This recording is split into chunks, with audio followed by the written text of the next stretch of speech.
Thank you. Thank you very much Naveen Sharma ji, मेरी आवाज़ आ रही है? सर बिल्कुल क्लियर आ रही है।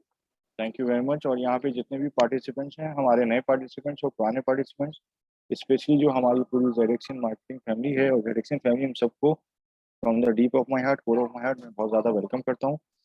अच्छा, अभी हमारी एक सेल्फ एक्सप्लेनेटरी किस्म की प्रेजेंटेशन हुई और उससे रिलेटेड कुछ और भी इंफॉर्मेशन थी जो शेयर की गई। तो उसमें जो है वो सबसे जो मेन इंफॉर्मेशन या सबसे जो मेन जो टॉपिक है, जो कि आजकल सबसे हॉट टॉपिक है, वो है रशिया यूक्रेन वॉर का। और उसके अंदर हम सब ने नोटिस भी किया है और इसको बड़े मतलब बहुत ही लार्ज स्केल पे भी कवर भी किया जा रहा है। मतलब हर चीज के जो है या हर मतलब कोई भी वो हो, वर्क हो या कोई भी इशू हो, उसके कोई ना कोई प्रोज एंड कॉन्स होते हैं। मतलब प्रोज एंड कॉन्स में कुछ फायदे होते हैं, कुछ नुकसान होते हैं। हम हमेशा उन सब चीजों को देखते हैं। मगर यहाँ पे जो सबसे जो अट्रैक्टिव पॉइंट है, वो जो मैं बताना चाहूंगा, वो है हमारे मतलब इस ब्लॉकचेन इंडस्ट्री के लिए, वो है क्या कहते हैं, मोनेटाइजेशन इसको कह सकते हैं, और यूटिलाइजेशन ऑफ डिजिटल एसेट्स। उसके अंदर कोई भी क्रिप्टो करेंसी आ सकती है, उसमें बिटकॉइन भी आ सकता है, उसमें इथेरियम भी आ सकता है, उसमें यूएसडीटी भी आ सकता है। अब ये इसमें जो सबसे पहले जो है वो ये इसकी जो है रीजंस जो है वो, या फिर जो है वो इसको एक्सक्यूज भी कह सकते हैं। कोई भी डिफरेंट रीजन हो सकता है, रिलीजियस भी हो सकता है, पॉलिटिकल भी हो सकता है, हम उसकी डिटेल में नहीं जाते।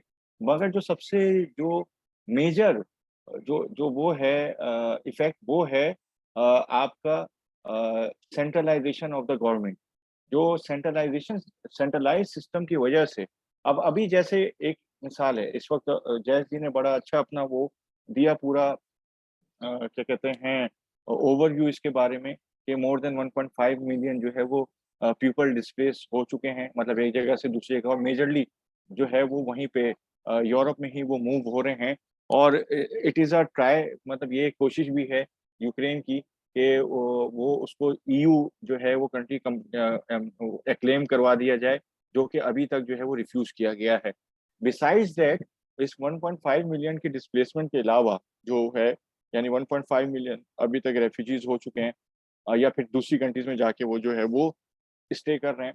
इसके अलावा जो एक वर्कलोड बढ़ रहा है, वो उसके अलावा जो चीज़ है वो है, जो गवर्नमेंट ने एटीएम्स या फिर बैंक जो है वो बंद कर दिए हैं। और उसमें जो है वो आप अपनी यानी आपके अपने एसेट्स, जो कि may be millions of dollars में हो और हो सकता है थाउजेंड्स ऑफ डॉलर्स में हो, मैं विद रिस्पेक्ट टू डॉलर बात कर रहा हूँ, ठीक है, तो या जो भी यूक्रेनियन लोकल करेंसी है उसकी वर्थ के हिसाब से इतना हो आपके पास, मगर वो आप जो है वो उसको विड्रॉ नहीं कर सकते। तो this is the centralize system, मतलब जो सेंट्रलाइज सिस्टम है कि आप उसको विड्रॉ नहीं कर सकते हैं। आप जो है, या फिर एक वो एक टैरिफ बना दिया है कि $100 से ज्यादा नहीं निकाल सकते हैं, जबकि आपकी यूटिलिटी या यूसेज जो है वो पर डे $300 या $500 की है। तो this is just an example. तो इसके अंदर जो है वो इस वक्त बहुत सारे क्योंकि Ukraine is one of the country जो कि इनिशियल एडॉप्टर्स कह सकते हैं या इनिशियल पाइनियर्स कह सकते हैं, वो ब्लॉकचेन टेक्नोलॉजी हो, उसकी डेवलपमेंट हो, स्पेशली डेवलपर साइड, डेवलपर्स बहुत अच्छे होते हैं यूक्रेन के ब्लॉकचेन के, और या फिर जो है वो डिजिटल एसेट्स की साइड हो, जिसमें उन्होंने कुछ भी क्रिप्टो करेंसीज आज से 10 साल पहले या 5 साल पहले या जब भी उन्होंने लेके रखी हुई हो, तो ये वो वन ऑफ द जो है ना वो टॉप उसके अंदर आते हैं कंट्रीज के अंदर, और being the Pioneers of the this digital asset. उसके अंदर जो है वो बहुत सारे ये वाले फैक्टर, कि अभी हो क्या रहा है। अभी हो क्या रहा है कि वो सेंट्रलाइज बैंक ने जो है वो जो भी उनका सेंट्रल बैंक है, उसने ये सारे के सारे जो है वो प्रिकॉशनरी मेजर्स ले लिए हैं, ताकि ज्यादा से ज्यादा जो है वो करेंसी रिवॉल्व ना हो और बैंक्स खाली ना हो जाएं। तो इसी के अंदर जो है वो ऑल ओवर द वर्ल्ड आप एक वो सिस्टम कर नहीं सकते हैं। और तो इसके अंदर जो है वो जो अभी रिसेंटली जो है वो हमारे जैस जी ने भी बताया कि बहुत सारी फंडिंग जो है वो वहाँ पे क्रिप्टो की फॉर्म में हो रही है, और ये वही थे यूक्रेनियंस जिन्होंने एक अच्छे खासे एसेट्स लेके रखे हुए थे। तो approximately by 5 March which was yesterday, $37 million की जो है वो क्रिप्टो डोनेशंस हो चुकी हैं, $37 मिलियन की, जिसमें जो $13 मिलियन जो है वो बीटीसी ईथ और इथेरियम और यूएसडीटी की फॉर्म में हुआ है, और भी दूसरी करेंसीज भी हैं। इसमें 2174 एक अलग से जो यूक्रेनियन डाओ करके डिसेंट्रलाइज ऑटोनोमस ऑर्गेनाइजेशन बनी है, तो वो एक टोकनाइज यूक्रेनियन फ्लैग भी उन्होंने क्या कहते हैं सोल्ड किया है, वो 2174 इथेरियम का हुआ है। तो दिस अप्रोक्सीमेटली $37 मिलियन की जो है वो एक डोनेशन हो चुकी है। इसके अलावा इसके अलावा वो लोग जिनके बैंक में अकाउंट्स थे और डिफरेंट बैंक के साथ उनके अकाउंट्स चलते थे और बहुत मिलियंस भी थे या थाउजेंड्स में थे, उनके स्टक होने के बाद या विड्रॉ नहीं होने की वजह से जिनके पास क्रिप्टो थे वो उन्होंने उसको मोनेटाइज करना शुरू कर दिया। उसको जो है वो क्या कहते हैं एक्सचेंज करा के अपनी लिविंग जो है वो बना रहे हैं। तीसरा जो सबसे बड़ा जो इसमें वो है प्लस पॉइंट भी कह सकते हैं उसको, नेगेटिव पॉइंट भी कह सकते हैं। यहाँ पे दो जो हमारे वो हैं कंट्रीज, उसमें एक तो यूक्रेन का मैंने अभी आपको बता दिया, रशिया। रशिया के ऊपर जो है वो इस वक्त बड़ी सख्त जो है वो क्या कहते हैं मेजर्स लिए गए हैं with respect to the sanctions. और उसके अंदर जो सबसे मेजर जो वो है स्विफ्ट नेटवर्क का यूजेज। स्विफ्ट नेटवर्क यहाँ पे जिन लोगों को नहीं पता उनको मैं बता देता हूँ कि कंट्री टू कंट्री जो है वो कोई भी ट्रेड फाइनेंस होती है या ट्रेड होती है या कोई भी जो है वो क्या कहते हैं इम्पोर्ट और एक्सपोर्ट होती है, वो वेया स्विफ्ट के थ्रू होती है। उसमें जो है वो पेमेंट जनरेट होती है, उसके बाद गुड्स की पेमेंट की जाती है, फिर उसके बाद गुड्स जो है वो ट्रांसपोर्ट की जाती हैं। तो ये तो स्विफ्ट जो है वो network all over the world एक सेंट्रलाइज्ड नेटवर्क है और उसके अंदर जो है वो ये हमारे 194 कंट्रीज आते हैं, जिसमें से एक रशिया भी है और बाकी जो है वो और दूसरी कंट्रीज भी हैं। तो स्विफ्ट नेटवर्क को यूज नहीं कर सकता है अब रशिया, यानी कि कोई भी अगर उसने ट्रांजेक्शन करनी हो for the purpose of import and export वो नहीं की जा सकती है। तो but this is the negative point कि हाँ भाई ये सेंट्रलाइज सिस्टम की वजह से ये हो गया है कि आपने जो है वो with respect to the rules and regulation उनको फॉलो नहीं किया तो ये सैंक्शन लगा दी। What is the positive point over here? Swift के नेटवर्क को ना यूज करने की वजह से यहाँ पे चाइना ने अपना जो, जैसा कि हम लोग बहुत अरसे से ये एक फोकस होके अपने टेक्निकल सेशंस में डिस्कस भी करते आ रहे हैं, सेंट्रल बैंक डिजिटल करेंसी जो कि नेक्स्ट फेज होगा पूरी बैंकिंग इंडस्ट्री का। उसी उससे एक स्टेप बिफोर, मतलब not the central bank digital, एक स्टेप बिफोर उनका एक आरएमबी जो है, आरएमबी जो कि लोकल करेंसी है चाइना की, वो उन्होंने वो नेटवर्क जो है वो ओपन सोर्स नेटवर्क है, उसको है वो बैंकिंग चैनल के साथ ही, but due to the integration of the blockchain वो ईआरएमबी का उन्होंने नेटवर्क इसके लिए खोल दिया है। तो स्विफ्ट कैन बी बाईपास और उस नेटवर्क के थ्रू उसके चार्जेस थोड़े से और एक्स्ट्रा ले रहे हैं वो लोग, उस नेटवर्क के थ्रू अभी भी जो है वो सारी ट्रांजेक्शन्स करी जा सकती हैं।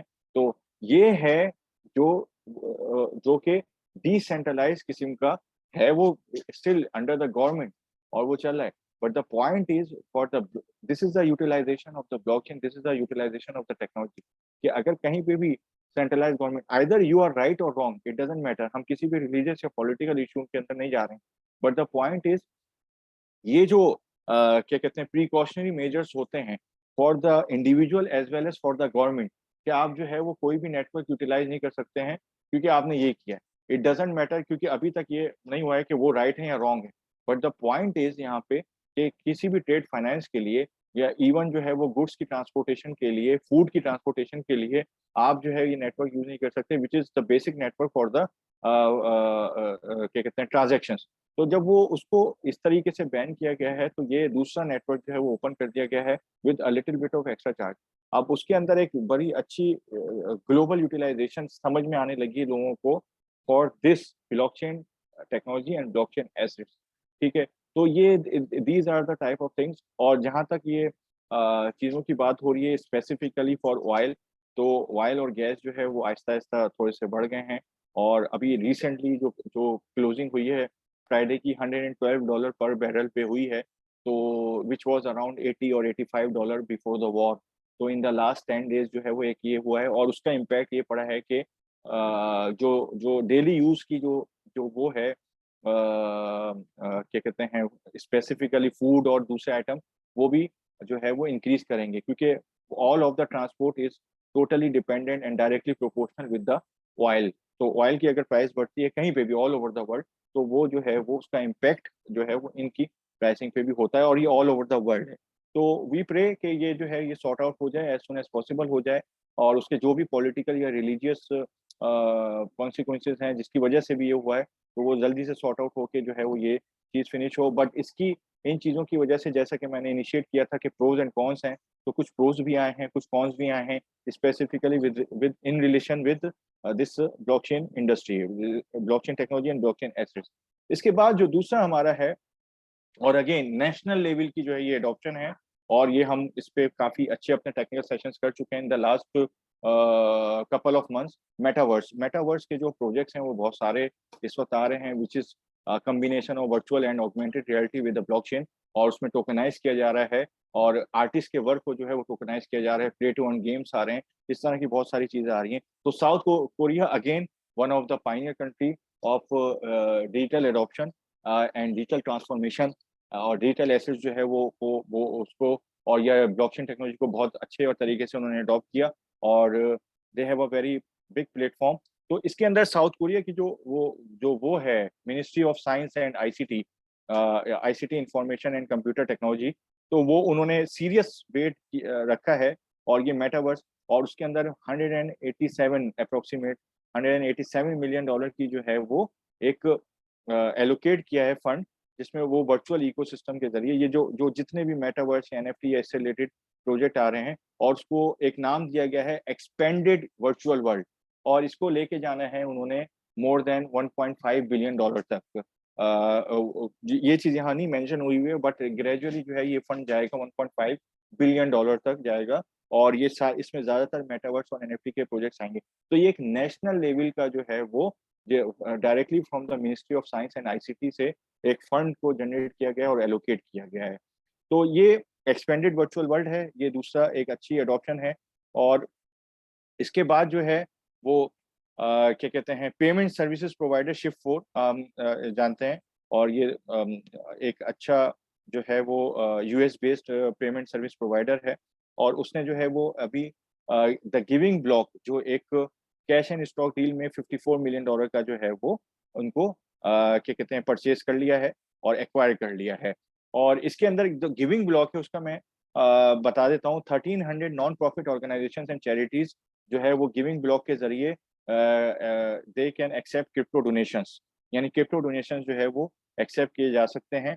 और इसमें जो है जो 2021 जो लास्ट ईयर गया है उसमें अप्रोक्सीमेटली $70 मिलियन के क्रिप्टो डोनेशंस जो है वो गिविंग ब्लॉक के जरिए जो है वो क्या कहते हैं प्रोसेस हुए थे। तो एंड उस $70 मिलियन में से अप्रोक्सीमेटली $12.3 मिलियन जो है वो एनएफटी की प्रोजेक्ट की फॉर्म में आए थे। तो शिफ्ट फोर ने जो है वो क्या कहते हैं गिविंग ब्लॉक को जो है वो एक्वायर कर लिया है, और ये एक जो अब ये एड्रेस क्या करने जा रहे हैं वो $470+ बिलियन का एक नॉन प्रॉफिट एड्रेसेबल मार्केट है, जो कि शिफ्ट फोर ने $54 मिलियन में इसको गिविंग ब्लॉक को जो वो किया एक्वायर किया है और इतनी इन्वेस्टमेंट करी है। उसकी वजह ये है कि ये $470+ बिलियन की एक नॉन प्रॉफिटेबल एड्रेसेबल मार्केट है जिसको शिफ्ट फोर एड्रेस करने जा रहा है। इसके बाद हम बताएंगे कि ईबे ईबे को हम सब जानते हैं, अमेज़न से पहले ईबे ही था, और अभी भी खैर मतलब काफ़ी चर्चा में रहता है।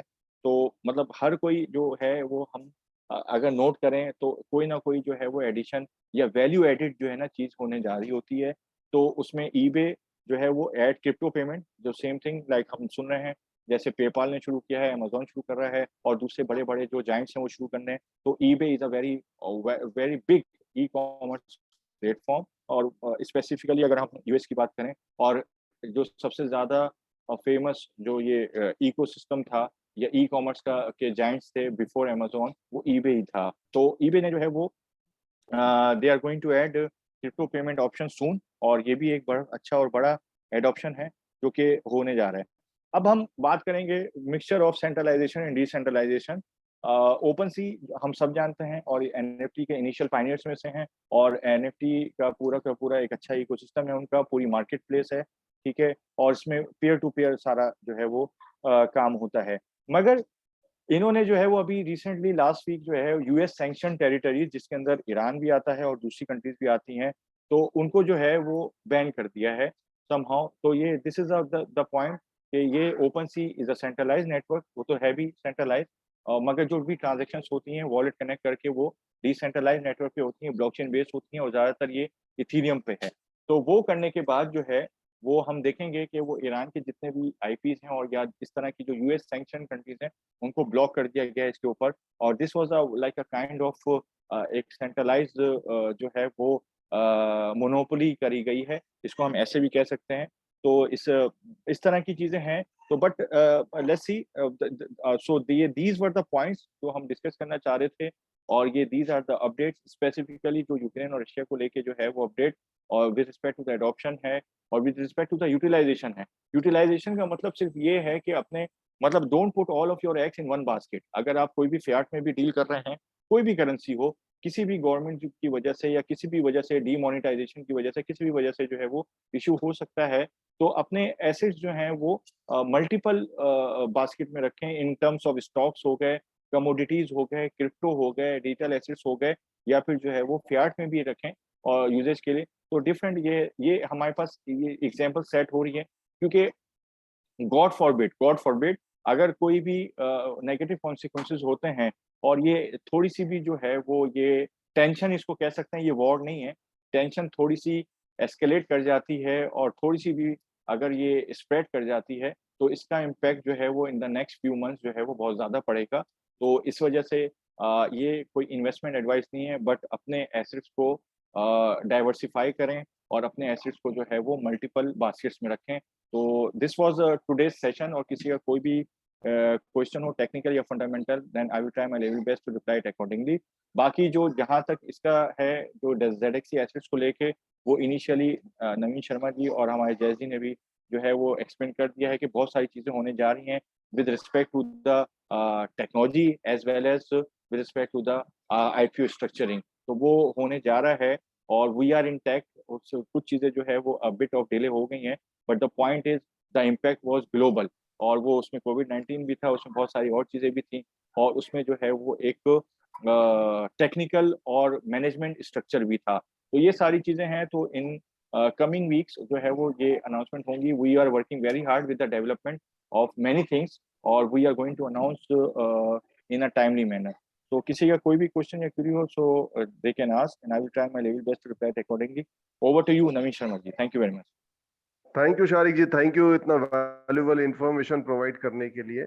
और जैसे कि आपने भी अभी ये बोला कि सारा कुछ बहुत जल्दी इस मंथ एंड तक इस प्लेटफॉर्म के ऊपर, क्योंकि ये शुरू में जब हमने शुरुआत करा था तभी से ये जेडेक्सी इकोसिस्टम के ऊपर ये कहा गया था कि इट्स इकोसिस्टम, और यहाँ पे बहुत सारी चीजें आपको ग्रेजुअल प्रोसेस में इंट्रोड्यूस होती रहेंगी, चाहे वो स्टेकिंग प्रोग्राम हो, ट्रेडिंग हो, यहाँ पे आईपीओस का हो, बैंकिंग हो, एजुकेशन से related, all the platform will become on this ecosystem. जो कि हमारे जो इस प्रोजेक्ट जो हम लोग आईपीओ करने वाले हैं उसमें यूजर बेस को इंक्रीज करने में भी मदद करेगा, एज वेल एज हमारी मार्केट में एक वैल्यू जो क्रिएशन होनी है उसको बहुत ही स्ट्रेंथन करेगा। तो ये सारी चीजें जो कि पहले दिन से ही अनाउंसमेंट था, और ये इसी तरीके से चीजों को डे बाय डे मूव हो रही है, but we are working on the very right platform, और साथ में चीजें बहुत ऑथेंटिक करना है, इसलिए थोड़ा सा जो सिस्टम होता है उसमें अगर थोड़ा टाइम लगता है, but people will find the actual authentic चीजें, और ये this is the true platform जहां पे हम बहुत स्पष्टता के साथ काम कर सकते हैं। ये कोई एक या दो दिन के लिए कंपनी या प्लेटफॉर्म नहीं है, और it's a very big future as well as बहुत बड़े विजन के साथ ये सारी चीजों को ड्राइव देने की पूरी तैयारी है। तो एक्सपेक्ट करूंगा जय सर अभी कुछ और है आपके तरफ से, अगर तो नहीं तो जी आपकी परमिशन और जी शारिक जी के सर, द्वारा जी मैं 5 मिनट यहाँ पे जरूर लेना चाहूंगा। So thank you very much mister Naveen Sharma ji और mister Sharik Hashmi sir. So आपने बहुत ही अच्छा आज के समय के ऊपर जो है ना वो बहुत ही अच्छा टेक्निकल सेशन दिया, और जैसे कि अभी हम बहुत अच्छे जो है ना इस पीरियड में चल रहे हैं कि हम कमिंग कुछ वीक्स के अंदर अंदर जेडेक्सी इकोसिस्टम की बहुत अच्छी अनाउंसमेंट्स होने जा रही है। सो इन सारी चीजों के साथ साथ मैं सारे पार्टिसिपेंट्स का और सारे इन्वेस्टर्स का, सारे एडवाइजर्स का बहुत बहुत थैंक्स करना चाहता हूँ कि जिन्होंने अपनी जो है ना बहुत ही अच्छे एफर्ट्स के साथ बहुत अलग अलग टाइप्स की कुछ एक्टिविटीज के कारण जो है ना बहुत अच्छा बिजनेस कर पा रहे हैं। सो आज की मीटिंग के अंदर मैं जो है ना एक शख्स के साथ जो है ना आपको सभी को रूबरू कराना चाहता हूँ, जिन्होंने जो कि मिस्टर परमिंदर मिश्रा जी की जयहो टीम में से जो है ना एक शख्स है, बहुत ही मोटिवेटेड शख्स है, जो जिन्होंने जो है ना जेडेक्सी इकोसिस्टम के साथ पार्टिसिपेट किया, और जो है ना और जयहो टीम का ने जो एक ऑर्गेनाइज किया है गोवा का टूर, उसको मान लो एज पर मान लो कंडीशन जो है ना वो आते ही उन्होंने उसको अचीव किया। सो मैं उनको इनवाइट करना चाहता हूं ताकि उनका एक्सपीरियंस जो है ना इस पूरे सिस्टम के साथ हम जरूर शेयर करें।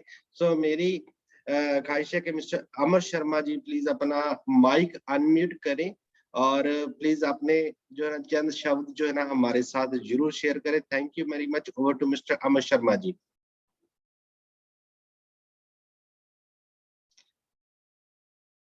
जी अमर जी कुछ बोलना चाहेंगे आप सर?